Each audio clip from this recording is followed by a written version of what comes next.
Hello students, welcome to my channel science analytica. अगर आपने मेरा चैनल अब तक सब्सक्राइब नहीं किया है, do subscribe my channel first, ताकि जो अपकमिंग वीडियोस हैं आपके कोर्स की वो आप बिना किसी प्रॉब्लम के देख सकें। So now we are going to start our new topic, that is refraction through a prism. आप सबने लैब में आई एम श्योर प्रिज्म तो जरूर देखा होगा। प्रिज्म क्या होता है? एक स्मॉल, अगर मैं बड़ी लेमन लैंग्वेज में कहूँ तो you have seen a model small pyramid type which is transparent. तो वो एक्चुअली होता क्या है? It is actually a portion of transparent medium bounded by two plane faces incline to each other at a suitable angle. ठीक। यहाँ अगर हम देखें, वो कुछ इस शेप का आपको दिखेगा। अगर आपको उसको ध्यान से देखें, ट्रांसपेरेंट होता है। और ये इसमें क्या होता है, आपको दो रिफ्रैक्टिंग सरफेस दिखेंगे। विच वन इज, जैसे कि यहाँ हमने दो शो किए हैं, that is A P Q B and A P R C. Basically जब आपकी लाइट इस पे फॉल करेगी, इसमें जो भी चेंजेस होंगे, रिफ्लेक्शन होगी या रिफ्रैक्शन होगी, वो जो एंटर और एग्जिट है वो इन्हीं फेसेस के जरिए होंगी। तो इसे दो फेसेस कहा गया है प्रिज्म का। और ये जो एंगल ए है, this is known as the angle of prism, और इसे रिफ्रैक्टिंग एंगल भी हम लोग बोलते हैं। तो इस तरह की इसकी जो शेप होती है, और ये इसका जो मेजर कॉमन पोर्शन होता है, that is A B C. तो ये हमारा जो है एक, ये जो सा क्या है, एक स्ट्रक्चरल रिव्यू हो गया आपके प्रिज्म का। तो how refraction takes place through a prism, will study about that. So next is the refraction through a prism. ये आपका जो मतलब मैंने क्या किया है, डायग्रामेटिकली इसको रिप्रेजेंट करके दिखाया है कि how light actually undergo the process of refraction through a prism. यहाँ हमारे पास सबसे पहले अगर हम देखें तो प्रिज्म में होता क्या है कि a ray of light it suffers to refraction on passing through a prism and deviate through a certain angle from its original path. आप सभी को रिफ्रैक्शन का कॉन्सेप्ट बहुत अच्छे से क्लियर होना चाहिए। अगर नहीं है तो आई वुड सजेस्ट कि आप मेरे प्रीवियस वीडियोस जो मैंने रिफ्रैक्शन के ऊपर बनाए हैं वो जाकर आप एक बार जरूर विजिट करें। रिफ्रैक्शन के अंदर क्या होता है कि आपका मीडियम चेंज होता है। यानी जब आपकी लाइट क्या करती है, एक मीडियम से दूसरे मीडियम में ट्रेवल करती है, तो जो लाइट की स्पीड है वो चेंज हो जाती है। और वो क्या करेगी, या तो टुवर्ड्स द नॉर्मल बेंड करेगी या away from the normal bend करेगी। ठीक है, यही हो रहा है। और यहाँ जो हम प्रिज्म की बात कर रहे हैं उसमें भी हमारा क्या होगा, हमने एक रे ऑफ लाइट ली, L K is a ray of light which was incident on the face A B of the prism. ये प्रिज्म का मैंने एक पोर्शन ले लिया है जिसमें जो इस प्रोसेस हो रही है आपकी रिफ्लेक्शन की, उसे मैं अच्छी तरह रिप्रेजेंट कर सकूं। हमने पूरा प्रिज्म जो 3D में मैंने पहले ड्रॉ करके दिखाया था वो नहीं ड्रॉ किया है, उसका सिर्फ वो वाला पोर्शन लिया है हमने जहाँ बेसिकली रिफ्लेक्शन हो रही है और जो प्रोसेस हमने दिखानी है। ठीक है, तो सबसे पहले तो मेरे पास एक रे ऑफ लाइट है के L which was incident on the face A B of the prism. तो प्रिज्म के अंदर जब वो एंटर करेगी, it will suffer a refraction, क्योंकि मीडियम चेंज हुआ है। आपका मीडियम वन क्या था, एयर था। एयर से वो किसमें, इसके मटेरियल के अंदर एंटर कर रही है प्रिज्म के। तो उस केस के अंदर जो आपकी रे ऑफ लाइट है वो कहाँ से कहाँ ट्रेवल करेगी, it will travel along L M, और हम कह सकते हैं it will slightly bend towards the normal. और जो हमारा नॉर्मल होगा इस केस के अंदर वो क्या होगा, ओ एन वन। ठीक। उसके बाद हमारी जो सी रे ऑफ लाइट है दोबारा जो सेकंड फेज के फेज पर जब आएगी, वो दोबारा क्या एक्सपीरियंस करेगी, एक और रिफ्लेक्शन जो सी है वो एक्सपीरियंस करेगी। तो आप कह सकते हैं कि यहाँ बेसिकली जो आपकी रे ऑफ लाइट है, it will experience two reflection on striking the two faces of the prism. First one when it strikes the face A B and second one when it strikes the face A C. तो अब क्या होगा, ए सी पे जब वो light दोबारा touch करेगी, it will undergo the refraction again, और जो उसका पाथ होगा वो क्या होगा, एम एन होगा। इस केस के अंदर क्या होगा, हमारी जो रे ऑफ लाइट है it will deviate away from the normal. ठीक। तो अगर हम देखें तो मेरे यहाँ दो नॉर्मल मैंने ड्रॉ किए हैं, N one O is the normal and N two O is the normal. In the first case ray of light L M strikes the face A B making an angle of incidence I one with the normal and it get refracted by some angle, and its जो ray of light है it moves towards the normal making an angle of refraction small r1. Again the angle of incidence for the second phase becomes r2 and the angle of refraction for the second case will become i2. ठीक। So now ए B सी इसके अंदर जो था हमारा, जो मैंने section of the prism लिया है उसे हम लोग क्या बोलते हैं, principal section of the prism बोलते हैं, having an angle of prism A. ठीक। Now the certain processes that are going on here, we are going to represent it theoretically here, like a ray of light KL is incident on the face AB of the prism at angle I1 which I have already discussed about it. It is refracted along LM at angle R2, bending towards the normal N1O. Nothing new, we have already discussed about it कि I1 angle of incidence है, R1 refraction है, and the ray is bending slightly towards the normal N1O. ठीक. So in second case, the refracted ray LM is incident at an angle R2 on the face AC. जो second face AC है, अब उसके लिए angle of incidence क्या बन जाएगा, R2 बन जाएगा. ठीक है. तो अब क्या होगा कि जो आपकी रे ऑफ लाइट है वो अगेन बाहर जाएगी प्रिज्म से, यानी दोबारा वो मटेरियल ऑफ प्रिज्म से किस में एंटर करेगी, आपकी एयर के अंदर एंटर करेगी. तो मीडियम चेंज हुआ, मीडियम चेंज होने के कारण क्या होगा, आपकी दोबारा रे ऑफ लाइट के साथ क्या होगा, it undergoes refraction again. So it will bend slightly away from the normal, और जो एमर्जिंग रे होगी वो किस एंगल पे निकलेगी आपकी बाहर, that is angle I2. Now हम क्या कह सकते हैं, इन पासिंग थ्रू द प्रिज्म रे KL suffer 2 refraction and turn through an angle of QPN which is represented by delta, and this delta is nothing but the angle of deviation. अगर हम इन दो raise को बैक एक्सटेंड कर दें, है ना, ये जो KL थी इसको मैं बैक एक्सटेंड करती हूँ, और जो मेरी फाइनली इमर्जिंग रे थी MN उसको मैं दोबारा बैक एक्सटेंड करती हूँ और एक पॉइंट पे मिलाती हूँ, फिर देखती हूँ जो एंगल बन रहा है वो क्या बता रहा है मुझे, वो डेविएशन को रिप्रेजेंट कर रहा है कि आखिर कितना चेंज, कितनी डेविएशन, नेट डेविएशन प्रोड्यूस हुई है ड्यूरिंग दीज टू रिफ्रैक्शन. तो उसे हमने डिफाइन करने के लिए क्या यूज किया है, parameter, that is an angle delta which is known as angle of deviation. अब इस एंगल ऑफ डेविएशन की वैल्यू क्या है, इसको हम लोग कैलकुलेट कैसे करेंगे, वो हम लोग थोड़ा सा न्यूमेरिकली प्रोसीड करेंगे. इसके बाद आपको पता था at face AB of the angle of incidence क्या था, आपका I1 था, और एंगल ऑफ रिफ्रैक्शन क्या था, स्मॉल r1 था. सो इस केस के अंदर जो डेविएशन प्रोड्यूस होगी at the first surface AB वो कितनी होगी, that is the difference between the I1 and R1, that is angle of incidence and angle of refraction. It will give you the first deviation that is delta 1. और हमने जब भी हम चलेंगे ना, ये क्लॉकवाइज कैलकुलेशन करनी है हम लोग. क्लॉकवाइज कैसे कि I1 माइनस R1 होगा, R2 माइनस I2 हुआ, इस तरह होगी क्लॉकवाइज आपकी जो कैलकुलेशन है वो मूव करेगी इसके अंदर. तो I1 माइनस R1 होगा. और जो सेकंड केस में अगर मैं फेस AC की बात करूं तो उसमें जो एंगल ऑफ इंसिडेंस है वो कितना है, R2 है, और जो आपका एंगल ऑफ रिफ्रैक्शन है वो कितना है, I2 है. तो उस केस के अंदर जो डेविएशन होगी सरफेस की वो क्या आएगी, I2 माइनस R2 आएगी. So now we have to calculate the total deviation produced in the ray in passing through the prism. So it will give us the net delta which is given by the delta 1 plus delta 2. इन दोनों की values जो सी delta 1 और delta 2 की है वो हम लोग क्या करेंगे, पुट कर देंगे. तो उस केस के अंदर हमारे पास जो नेट रिजल्ट आएगा वो क्या आएगा, I1 plus I2 minus R1 plus R2.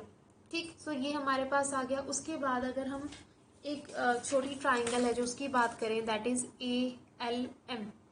ठीक. इस ट्राइंगल में हमें पता है एंगल सम प्रॉपर्टी से इसका जो सम होता है वो कितना होता है, 180 डिग्री होता है. तो इसमें 3 एंगल हो गए, एंगल A, फिर ये जो सा सेकेंड एंगल है हमारा उसकी बात करेंगे हम लोग, और इस थर्ड एंगल की बात करेंगे. अगर हम ये सेकेंड एंगल देखें, उस पर ध्यान दें, तो आप देखेंगे कि ये जो एंगल होता है वो 90 डिग्री एंगल है. ठीक.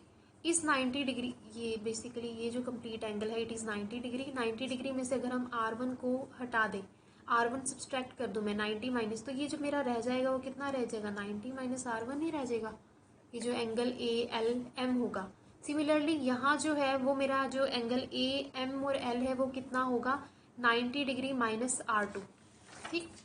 तो यहाँ हम वही करेंगे एंगल्स ऑफ प्रॉपर्टी यूज करके, angle A plus 90 minus R1 plus 90 minus R2, it will give you the sum 180 degree. Now A क्या होगा हमारे पास, इन्हें जब मैं कैलकुलेट करेंगे will have R1 plus R2. और अगर मैं स्मॉल डेल्टा की बात करूं तो स्मॉल डेल्टा मेरे पास क्या था, ये थी मेरे पास equation I1 plus I2 minus R1 plus R2. ये I1 plus I2 as such रहेगा, लेकिन जो R1 प्लस R2 है उसकी जगह मैं क्या लिख सकती हूँ, कैपिटल A.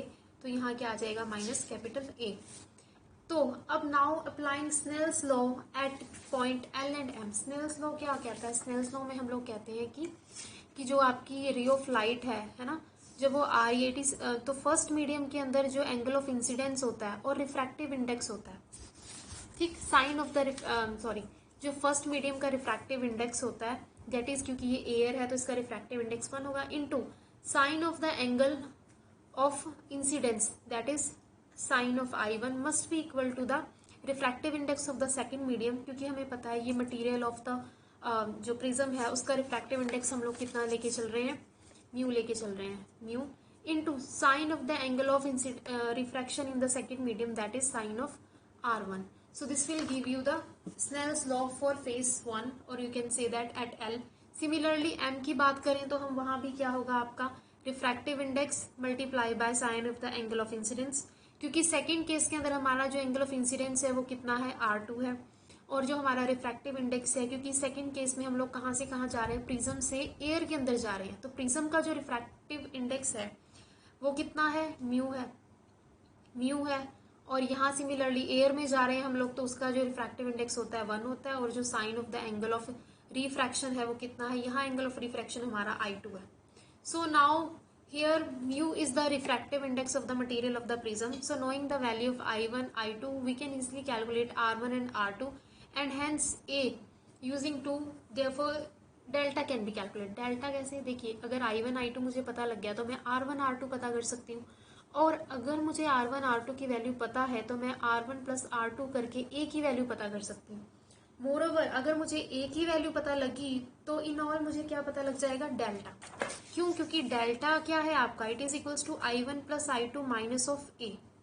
ठीक, तो जब A की वैल्यू पता लगी which was equals to R1 plus R2, तो इन सब के जरिए मुझे क्या है, डेल्टा पता लग जाएगा। अब हम हमारा जो मेन एम्बिशन है वो कैलकुलेट करना है minimum deviation and the prism formula which is more important. Minimum deviation की अगर हम लोग बात करते हैं, डेविएशन कब मिनिमम होगी, ये तभी हो सकती है जब हमारे पास सिर्फ एक सिंगल एंगल ऑफ इंसिडेंस हो। तो उस केस के अंदर हम लोग जब हमारा एंगल ऑफ इंसिडेंस 1 होगा, लेकिन अभी जो हम प्रेजेंट केस डिस्कस कर रहे थे उसमें हमारे पास 2 एंगल ऑफ इंसिडेंस थे, that is I1 and I2। तो अभी जो प्रेजेंट सिचुएशन है उसमें 2 एंगल थे इंसिडेंस के, लेकिन मैं चाहती हूँ कि मैं मिनिमम डेविएशन कैलकुलेट करूँ, तो मैं उसमें क्या करती हूँ कि मैं कहती हूँ कि मेरे पास सिर्फ एक ही एंगल ऑफ इंसिडेंस है जिसके कॉरेस्पॉन्डिंग मुझे सिर्फ एक ही एंगल ऑफ रिफ्रैक्शन मिल रहा है।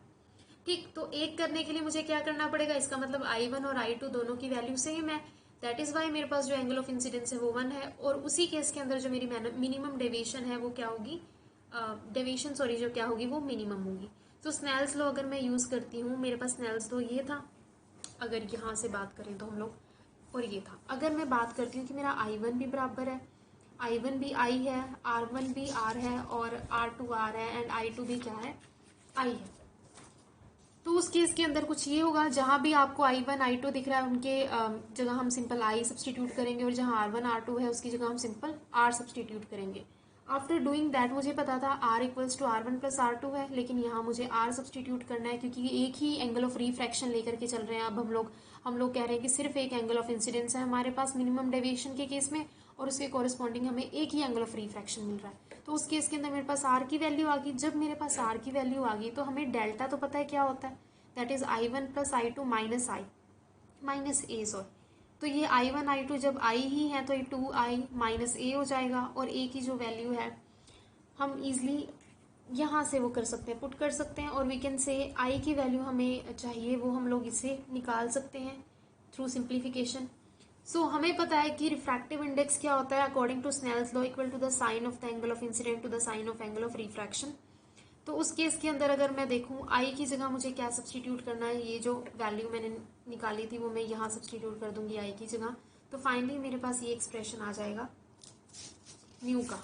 ठीक, तो this mu is nothing but it is called the prism formula which is given by sine of A plus minimum deviation divided by 2 upon sine of the angle A by 2। So this is called prism formula. यहाँ हमने R की value put किया और I की value put किया, simple sign तो था ही, I की जगह मैंने क्या पुट किया, ये पुट किया, और R की जगह क्या पुट किया, ये पुट किया, A बाई 2। उसके बाद मेरे पास जो फाइनल एक्सप्रेशन आया है वो मेरा किस चीज़ का एक्सप्रेशन है, प्रिज्म फॉर्मूला का। So this is important formula that you need to keep in mind. तो जो नेक्स्ट है कॉन्सेप्ट हमारे पास आता है कि थिन प्रिज्म क्या होता है। हमने मिनिमम डेविएशन की बात की, नेक्स्ट हम बात करेंगे थिन प्रिज्म। थिन प्रिज्म क्या होता है, is the prism whose refracting angle or angle of prism is very small. As proved, we know that the angle of deviation for the ray on passing through a prism is given by this angle of deviation। हमारे पास ये आया था जब हम normal prism की बात कर रहे थे। लेकिन थिन प्रिज्म के लिए हम लोग कहते हैं कि जो एंगल ऑफ रिफ्रैक्टिव एंगल होता है या एंगल ऑफ प्रिज्म होता है वो बहुत छोटा होता है। एंगल ऑफ रिफ्रैक्टिंग अगर छोटा होता है तो हम क्या कर सकते हैं, हमें पता है कि we have applied Snell's law at point L which was equals to 1 was the refractive index for the air. Sine of I1 equals to mu, which was the refractive index for the prism, material of the prism into sine of the angle R1. तो अब हमें पता है कि हमारा जो angle of incidence वो small है, तो साइन आई को मैं क्या लिख सकती हूँ, I1 ही लिख सकती हूँ। साइन I1 को मैं अप्रॉक्सीमेट कर सकती हूँ I1 से ही, because it is angle I1 was very small. तो उस केस के अंदर I1 मेरा क्या हो जाएगा, म्यू R1 हो जाएगा, क्योंकि I स्मॉल है तो इसके लिए जो R1 होगा वो भी क्या होगा, मेरा स्मॉल होगा। ठीक, तो उस केस के अंदर जो हमारा R1 प्लस R2 है उसमें R2 भी स्मॉल होगा, तो हैंस जो I2 है that will also be equals to mu R2 होगा। साइन I2 को हम लोग सिंपल I2 लिख सकते हैं।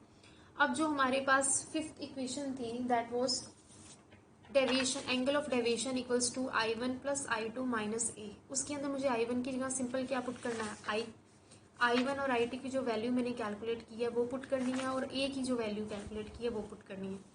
तो I की जगह क्या आ जाएगा, म्यू R1 प्लस I2 की जगह क्या आ जाएगा, म्यू R2। देखिए यहाँ हम लोग I1 I2 की जगह वैल्यू इसलिए पुट कर पा रहे हैं क्योंकि हमारे पास बेसिकली ये जो वैल्यूज थी ना, म्यू R1 ये साइन I1 की वैल्यू थी, लेकिन हमें पता है जब हमारा एंगल ऑफ इंसिडेंस बहुत स्मॉल है तो साइन I1 अप्रोक्सीमेटली किसके बराबर होगा, I1 भी लिख सकते हैं साइन I1 को।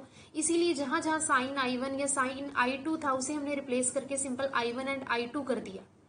और अब जो आपकी डेविएशन का फॉर्मूला था उसमें आप लोग डायरेक्ट I1 I2 को सब्सटीट्यूट कर रहे हो, that is I1 plus I2 minus of A. अब जो ये I1 हमने कैलकुलेट किया था या I2 कैलकुलेट किया था उन्हें हम लोग क्या करेंगे, इसमें सब्सटीट्यूट करेंगे and will have this expression here. So this is the expression for the angle of deviation for the thin prism. और इस केस में अगर हम कंक्लूड करें, इस एक्सप्रेशन को देखें, तो हम लोग क्या कह सकते हैं कि when the angle of incidence is small, in that case the angle of deviation delta is independent of the angle of incidence, that is all the rays undergo same deviation on passing through the prism। अगर आपका angle of incidence छोटा होगा उस case के अंदर जितनी भी raise हैं आपकी, they will deviate through, they will undergo through same deviation on passing through the prism. वो डिफरेंट डेविएशन ही शो करेंगी, सेम ही डेविएशन शो करेंगी की डायरेक्शन के अंदर। क्योंकि अगर आप ये एक्सप्रेशन देखें तो जो थिन प्रिज्म के केस में जो डेविएशन एंगल है वो एंगल ऑफ इंसिडेंस पे डिपेंड ही नहीं करता। ठीक, तो this is all about the refraction through prism. So we are done with this video and with this topic. Hope you understood the concept well. If you don't understand it or you have any sort of query or question related to this, you may ask me. Feel free to use the comment box given below. Thank you so much.